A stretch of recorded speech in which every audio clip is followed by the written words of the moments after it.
Next characteristic बच्चों हम discuss करने जा रहे हैं कि जब दो वेक्टर्स परपेंडिकुलर होंगे तब उनका वेक्टर प्रोडक्ट क्या होगा या किस तरह का आपको मिलेगा। आइए जरा दो वेक्टर सपोज करें लें, एक ए और दूसरा बी, दोनों आपस में क्या कौन सा एंगल बना रहे हैं 90 का, दोनों परपेंडिकुलर हैं। इस बात को लिख भी लें, when two vectors are perpendicular then theta is equal to 90। आइए जरा इसको सोल्व करते हैं।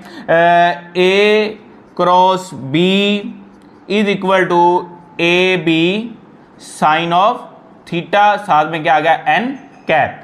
अब बच्चों थीटा आपके पास क्या है 90 डिग्री, तो आप इसको पुट कर दें A cross B A B sine of 90। अब साइन 90 की वैल्यू बच्चों क्या होती है, ये आपको थोड़ा सा याद होना चाहिए। साइन 90 की वैल्यू क्या होती है बताएं जरा।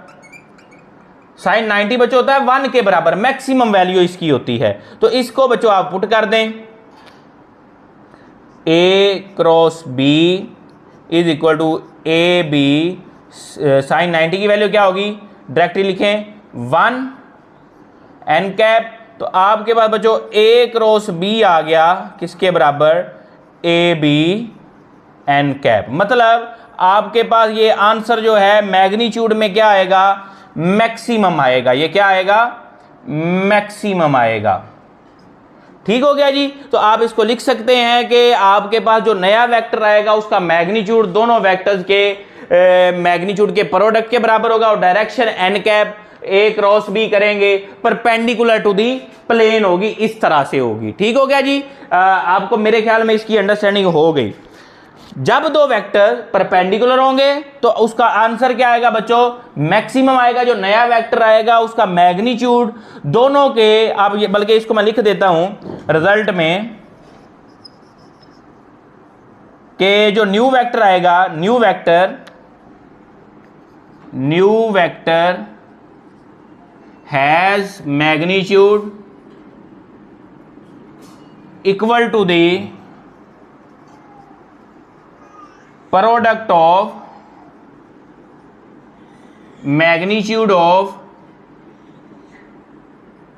magnitudes of both vectors, मतलब दोनों के हाजिर के बराबर होगा। एंड डायरेक्शन इज परपेंडिकुलर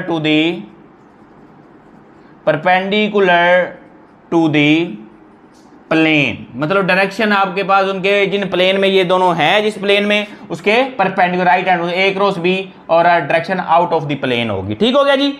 अब बच्चों ये तो आपने सिंपल वेक्टर्स की फॉर्म में कर दिया, यही काम आप कर सकते हैं in the form of unit vectors भी, in the form of unit vector. अब ये बच्चों हिस्से से असल एमसीक्यूज बनते हैं, ये हिस्सा एमसीक्यूज के लिए ज्यादा अहम है। बोर्ड में हर साल जो है इस तरह का एक ना एक एमसीक्यूज आया होता है। अब आप यहां पे पहले इसको ड्रा कर लें यूनिट वेक्टर्स। ये एक्स एक्सिस हो गया, यहां पे ये बच्चों आपके पास वाई एक्सिस हो गया और यहां पे ये क्या हो गया जी एक्सिस, एक्स वाई और जी। एक्स एक्सिस में बच्चों यूनिट वेक्टर क्या होता है आप बड़ी अच्छी तरह से जानते हैं, आई, वाई एक्सिस में जे और जी एक्सिस में के होता है। ठीक हो गया। अब आई जे के परपेंडिकुलर है, जे के और के आई के। मैं आपको यहां पे एक दफा वैसे करके दिखाता हूं, फिर आपके पास जो है ना वो आपको सर्कल वाला मेथड सिखा देता हूं। आप सपोज करना चाहते हैं आई क्रॉस जे, देखिएगा जरा, आई क्रॉस जे के लिए आई का मैग्नीट्यूड, जे का मैग्नीट्यूड और साथ में साइन ऑफ थीटा और साथ में क्या आ गया एन कैप। अब साइन यहां पे चूंकि ये परपेंडिकुलर है तो क्या होगा 90, साइन 90 की वैल्यू मैं डायरेक्ट ही पुट कर रहा हूं 1 इंटू 1 और साइन 90 की भी 1 और साथ में क्या आ गया एन कैप। अब बच्चों ना आप जरा गौर करें, आई क्रॉस जे जब करते हैं आप आई क्रॉस जे, तो आपके पास यहां पे ये आपके पास ये वाला सीन बन रहा है आई क्रॉस जे 1 इंटू एन कैप। अब एन कैप किसको रिप्रेजेंट करें, आई क्रॉस जे करेंगे तो ये परपेंडिकुलर टू दी प्लेन, इन दोनों के परपेंडिकुलर बच्चों के होता है, आई और जे के परपेंडिकुलर क्या होता है के। तो इसलिए आप यहां पे जो इसकी वैल्यू लेंगे एन कैप की वो क्या लेंगे के लेंगे, I cross J is equal to K. मेरे ख्याल में आपको बात समझ आ गई। चूंकि आप जानते हैं कि जब दो वेक्टर का प्रोडक्ट लेते हैं, वेक्टर प्रोडक्ट लेते हैं, तो जो नया आता है उसकी डायरेक्शन उन दोनों वेक्टर्स के प्लेन के परपेंडिकुलर होती है, और यहां पे इन दोनों के परपेंडिकुलर कौन है? के है। ठीक हो गया। या दूसरा तरीका आप लें, यहां पे बच्चों आप एक अदद सर्कल लगाएं, ठीक है जी। अब इस सर्कल की कोई एक ओरिएंटेशन खुद से डिसाइड कर लें, आपने क्लॉकवाइज लेनी है या एंटी क्लॉकवाइज लेनी है। मैं यहां पे इसकी जो ओरिएंटेशन है बच्चों, सपोज इस तरह से क्लॉकवाइज ले रहा हूं। एक को आई कह दें, दूसरा जे, तीसरा क्या हो गया? के। अब सपोज आपने फाइंड आउट करना है आई क्रॉस जे। अब जिस डायरेक्शन में आपने घुमाया है, आई क्रॉस जे करेंगे तो उसका आंसर क्या आएगा? नेक्स्ट वाला आएगा।